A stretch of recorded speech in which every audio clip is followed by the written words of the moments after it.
سلام بینندگان ارجمند. برنامه اخباری وزارت کارهای داخلی است که توسط تلویزیون تاجیکستان منظور شما می‌گردد.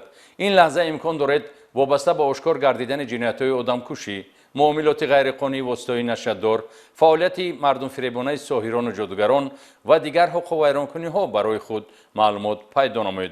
در استودیو با شما من نصرت الله محمدزاده.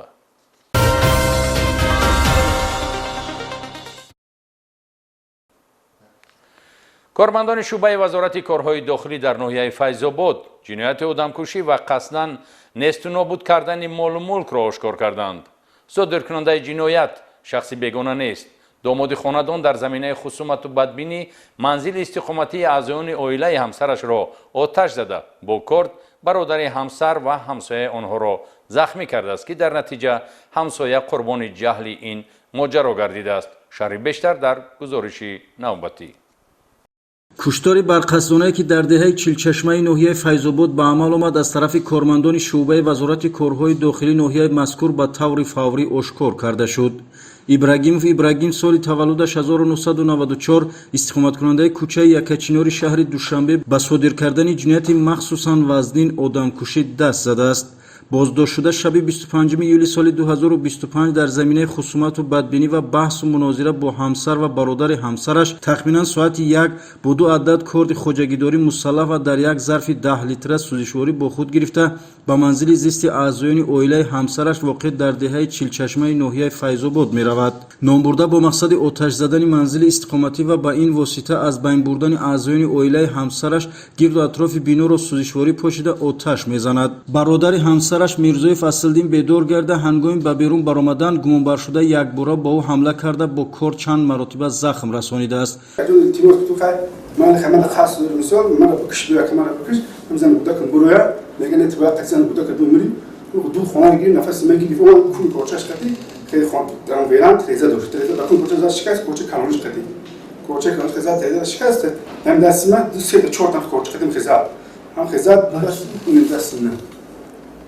در نتیجه میرزای فصلدین فرار می نماید. همسایه آنها شهروند شاکرزاده فضلدین سال تولدش 1992 از این آگاه شده در حال به جای حادثه می آید. باز ابراگیم حرکت های جنایتی خود را ادامه داده به قفس سینه شاکرزاده فضلدین با کارد ضربه می زند که از جراحت سختی برداشته شهروند شاکرزاده فضلدین در جای حادثه به هلاکت می رسد. یک سیوی اومد من خیال کردم داداش یگان چی داره خیلی سراز دوید اومد نزدیکم شد دیگه من خیال کردم کونی کور داده دستم گفتم اگه کونی کور کرده تلاش میکنم عقیب میستم که عقیب ایستادم نگاه میکنم که دستای کوپ چیه تنهای کوپ خونه.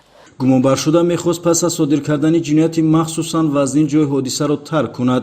با کمک ساکنان و کارمندان میلیسیا بازداشت گردید. قید کردن ضرور است که ابراگیم با شهروند میرزازاده مونیسه سال تولدش 1997 استقامت کننده ناحیه فیض‌آباد سال 2019 عائله برپا نموده در این مدت صاحب 2 فرزند گردیدند. در زمینه ویرانگردنی مناسبت‌های عائلوی با سبب‌های ناچیز بحث و مناظره و جنجال‌های پیوسته و منتظم دغلی و بدبینی ظاهر نمودن نسبت همسر اینچنین باز او را تهدید کشتن می‌کرده است. وابسته به جنایت مذکور نسبت ابراگیم از جانب پروکاتورای ناحیه فیض‌آباد در اساس ماده‌های 104 و 255 کدکس جنایتی جمهوری تاجیکستان یعنی آدمکشی و نیست و نابود کردن مال و اموال پرونده جنایتی آغاز گردد در پیشبرد تفتیشات قرار دارد.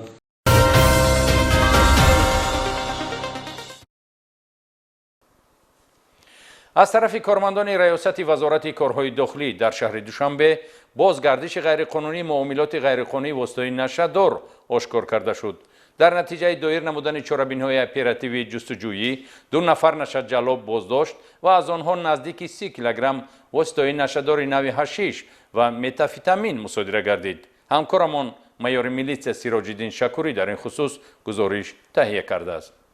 کارمندان باتالون خدمت دیدبانی و پیراهداری میلیسیای شهر دوشنبه هنگام اجرای وظیفه‌های خدمتی شبانه شهروند شریفزاده سلمان سال تولدش 1999 ساکن شهر کلوب را با گمان معاملات غیرقانونی واسطه نشادار دستگیر نمودند. ضمن گفتگوی شخصی از جیب نامبرده مقداری از واسطه نشادار نوع متامفتامین با اصطلاح کریستال دریافت و مصادره کرده شد. نامبرده واسطه نشادار نوع متامفتامین را با قسم‌های خرد آماده ساخته با مقصد فروش در نقطه‌های گوناگون شهر دوشنبه پنهان نموده طریق شبکه‌های اجتماعی رسم و مکان جایگیرشوی آن را به دیگر هممسلکان جنایتی خود ارسال می‌کرده است. پس از دستگیر گردیدن از جانب کارمندان سمت اپراتیوی میلیسیای پایتخت از روی نشانداد شریفزاده سلمان یک قطار چاره‌بینی‌های اپراتیوی جستجویی گذرانده شده مکان پنهانگاه و سرچشمه واسطه نشادار معین کرده شدند. در نتیجه تفتیشات آشکار گردید که دستگیر شده شریفزاده سلمان با گروه‌های نشه جلاب رابطه برقرار نموده واسطه نشادار را در حجم کلان از خالمرادوف اکمل ساکن 28 ساله شهر کلوب به صاحبیت خود قبول نموده است. نامبرده با مقصد پنهان نمودن نخست واسطه نشادار را به ناحیه ورزاب برده در منزل استقامتی امکش شهروند شریپوف خدایداد سال تولدش 1975 پنهان کرده است. بار گرفتم راست طرف ورزاب خانه امکم بردم صد همجا موندم و عبرت نگرفتم بارد چی بردم کوارچی بود.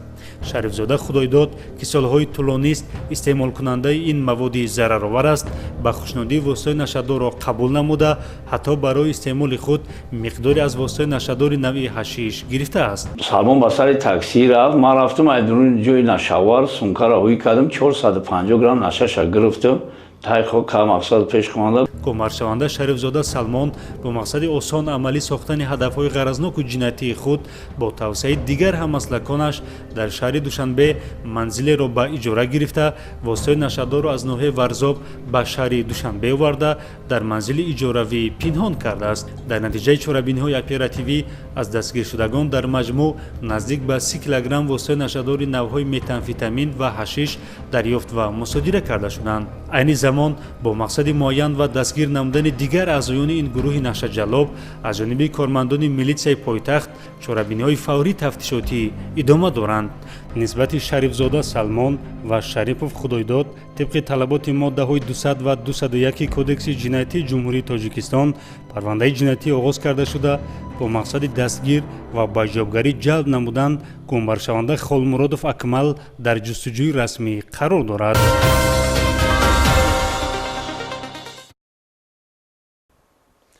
پیوسته تاکید می‌نماییم که شخصانی به نام مشکل کشو در نقاب دعاخوان فالبین و جادوگر فعالیت کرده با وعده‌های خیالی و بافته مردم را به گمراهی بردند و برده ایستادند. پهلوی دیگر این گونه خدمت رسانی‌های مردم فریبانه اوج عقیده‌های خرافات پرستی در بین اهالی می‌باشد.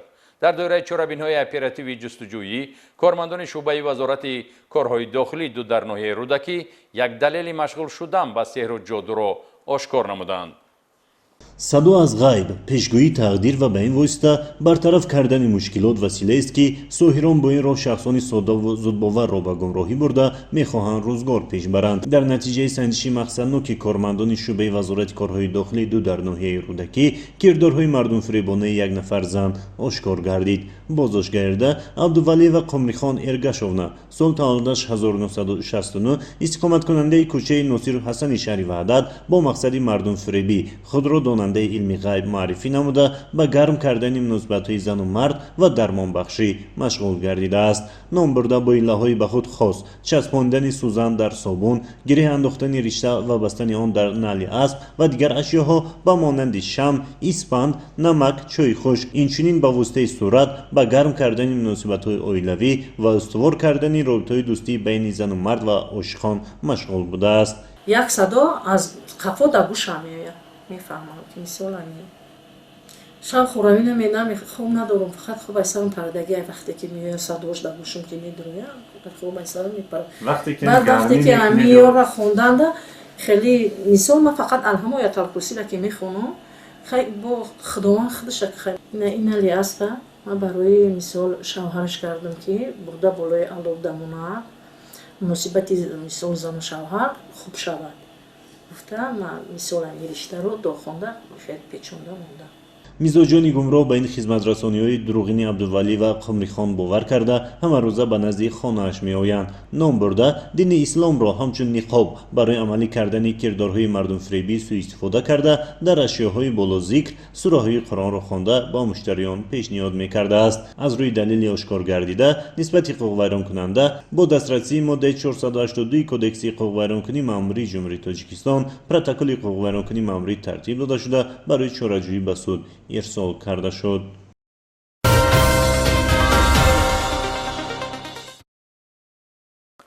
кормандони шӯъбаи вазорати корҳои дохилӣ дар ноҳияи файзобод низ ду ҳолати машғул гардидан ба сеҳру ҷоду ва фолбиниро ошкор карданд. боздоштгардидагон бо истифода аз ҳар гуна ашё ва ҷисмҳои карахт гӯё мушкилоти корафтадагонро осон мегардонида бошанд, аз ин ҳисоб маблағ ба даст оварда мардумро ба гумроҳӣ бурданд. шарҳи ҳамкоронамон дар ин хусус. аксар маврид шахсони бехабар аз рисолати дину мазҳаб дини исломро ҳамчун ниқоб барои амалӣ кардани кирдорҳои мардумфиребӣ суистифода менамоянд. зимни доир намудани чорабиниҳои мақсаднок аз ҷониби кормандони шӯъбаи вазорати корҳои дохилӣ дар ноҳияи файзобод ду ҳолати машғул шудан ба сеҳру ҷоду ва фолбинӣ ошкор гардид. шаҳрвандон султонов сафаралӣ соли таваллудаш 1957 истиқоматкунандаи ҷамоати деҳоти вашгирди ноҳияи мазкур ва эшонова ҳуснорос соли таваллудаш 1963 истиқоматкунандаи деҳаи орифон боздошт гардиданд ки ба фолбинӣ сеҳру ҷоду ва мушкилкушоӣ машғул буданд. номбурдагон бо истифода аз ҳар гуна ашё ва ҷисмҳои карах аз қабили қулф, шам, гугирд, испанд ва маҳсулоти хӯрокворӣ гӯё мушкилоти корафтадагонро осон мекарда бошанд, шаҳрвандонро дар манзили истиқоматии худ қабул намуда аз онҳо маблағ ба даст меоварданд. зимни аз назаргузаронии манзили истиқоматии номбурдагон як қатор ашёҳои барои сеҳру ҷоду истифодашаванда ҳамчун далели шайъӣ дарёфту мусодира карда шуд. бори дигар таъкид намудан ба маврид аст ки имрӯз илму донишҳои тиб дар сатҳи зарурӣ тараққӣ ва ташаккул ёфтааст. шаҳрвандонро мебояд аз чунин афроди ҷодугару фолбин дурӣ ҷуста ба амалу рафтори онҳо бовар накунанд. аз сабаби зиндагим хуб набудан ҳар рӯз дар хати оилаам ҷангу ҷанҷол мешид. ҳамин мурорро тавсия додам хеле мурори соза мақсади зиндагиро хуб мекунад ба тарзи хондан. баъз оби гарм ба ман тавсия дод ки инро бар нимша бохӯр нимша овозӣ кунӣ нимша дар хона бушош зиндаги хуб мешавад. ба назди ҳамин занак рафтем, адрес додам ки бирем барои бахт муноқишода кардан рафтем. риштаву испанди зағир дуо хондод гуфт ки замира дуд кунед бахтон кушода мешава, ҳеҷ фоида накард. якчанд сол шудааст ки ба дуохонӣ додани оби дам гармохунукунӣ машғул шудам. бисёр мардум як ақидаҳои нобоварона доранд, нодуруст доранд, меоянд гарчанди ба онҳо фоидаам ки накард ба ҳамин корҳо машғул мешавам. ман фикр мекунам ки агар касое ки ин корҳоро мебинанд хубтараш ба назди ҳамин хеле одамон наёянд, он фоида надорад. вобаста ба ҳолати мазкур нисбати боздоштшудагон барои амалҳои мардумфиребонаашон маводҳои зарурӣ тартиб дода шудааст.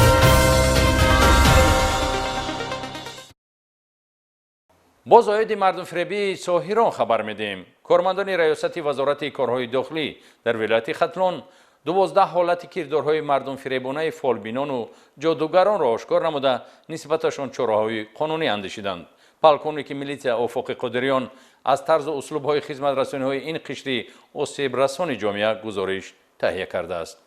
кормандони милитсияи вилояти хатлон дар идомаи мубориза зидди хурофотпарастӣ ва нафароне ки ба сеҳру ҷоду, фолбинӣ ва гарму хунуккунӣ машғуланд, як қатор амалиётҳои санҷишӣ гузаронида 12 ҳолати мардумфиребии ин ашхосро дар ноҳияҳои шаҳри Туз, Балҷувон, Ҷайҳун, Хуросон, Абдураҳмони Ҷомӣ, Восе ва ноҳияи Носири Хусраво ошкор карданд. гарчанди мақомоти милитсияи Хатлон чандин маротиба оид ба кирдорҳои зидди ҳуқуқӣ ва мардумфиребонаи ашхоси машғул ба сеҳру ҷоду ва фолбинӣ маълумот дода, аз шаҳрвандон даъват ба амал меорад ки аз рафтан ба назди чунин ашхоси мардумфиреб худдорӣ намоянд. мутаассифона бозёфт мешаванд нафароне ки ба андешаҳои хурофотӣ ва гумроҳкунандаи ин табақаи муфтхӯр пойбанд монда барои баровардани эҳтиёҷоти шахсӣ назди фолбин, ҷодубарор ва мушкилкушоӣ мераванд.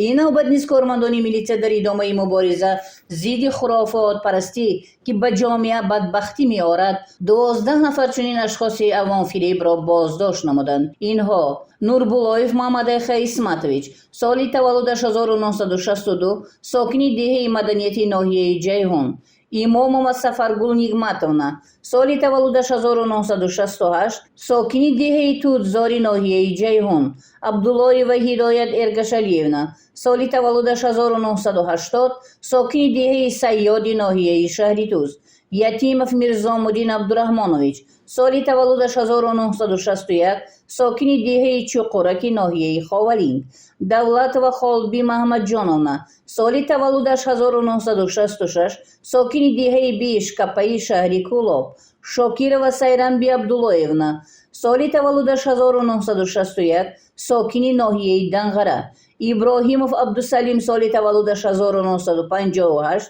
ساکنی دهه سریپرامی ناحیه واسی، قرشی و بیبی راقیه بابا نظرونا سالی تولدش 1971 ساکنی ناحیه ناصری خسرو، جلیلov خالخوجه فیض‌الدینویچ سالی تولدش 1965 ساکنی ناحیه عبدالرحمن جامی، گدایف جمشید رحمت اللهویچ سالی تولدش 1973 ساکنی ناحیه خراسان که از جانب کارمندان شعبه کافتکاری جنایتی ریاست وزارت کارهای داخلی در ولایت ختلان بازداشت گردید. نسبت این نفرانی در بالا ذکر گردیده طبق طلبات ماده 482 کودکس حقوق ویرانکنی مأموری جمهوری تاجیکستان پروتکل‌های حقوق ویرانکنی مأموری ترتیب داده شده است. همزمان نسبت تورخانov خالمراد کریمویچ سالی تولدش 1978 ساکنی دهه وطنی ناحیه شهری توس و سفر و شادیگل گلماتونا سالی تولدش 1968 ساکنی دهه دوستی ناحیه عبدالرحمن جامی برای تکرارن مشغول شدن به سحر و جادو پرونده های جنایتی با ماده 240 علاوه 1 کودکس جنایتی جمهوری تاجیکستان آغاز کرده شده، چاره‌بینی های تفتیشاتی ادامه دارند.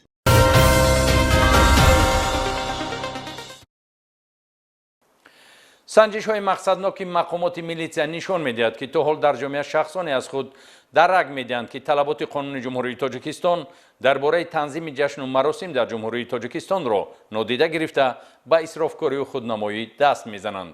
کارمندان ریاست کافتکاری جنایتی وزارت کارهای داخلی حالت را آشکار نمودند که حقوق ویران کننده جشن زادروز را در طربخانه برگزار نموده است. گزارش در این خصوص.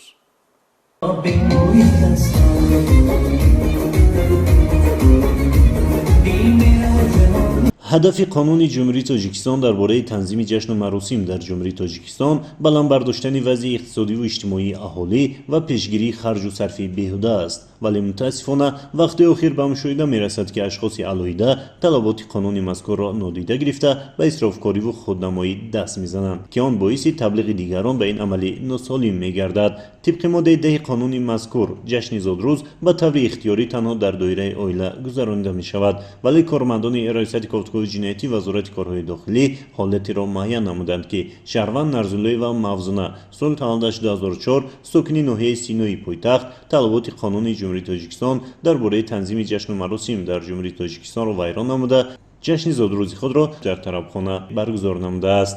من نرزولی موزونه ساکنی شهر دوشنبه سنه 7 آگوست زادروز ما در طربخانه یک اچنار قید کردیم همراه عائله و دوگانه هایم. مبلغی که در طربخانه صرف کردید چقدر بود و کی پرداخت نمود؟ 3000 خانه دادم دودک خودم پرداخت کردم. پدر شما چی کار میکنن؟ راننده تاکسی. از نشانداد بازداشتگرده برمیآید که پدر و مادر او جای پیشگیری قانونشکنی فرزندشان به نرزولی و موزونه برای برگزار نمودن جشن زادروزش در طربخانه مساعدت نمودند. قید کردن ضرور است که برای برطرف نمودن چنین عملهای خلاف قانون از جانب کارمندان مقامات کارهای داخلی پیوسته چاره‌بینی پیشگیری کننده به راه مانده شده شخصان اسرافکار و خودنما به جوابگری جلب کرده می شوند. از این رو از همه شهروندان احترامانه خواهش کرده می شود که از این گونه کردارهای غیر قانونی که باعث تبلیغ دیگران می گردد خودداری نموده دارایی خویش را به احتیاجات ضروری و منفعت بخش صرف نمایند.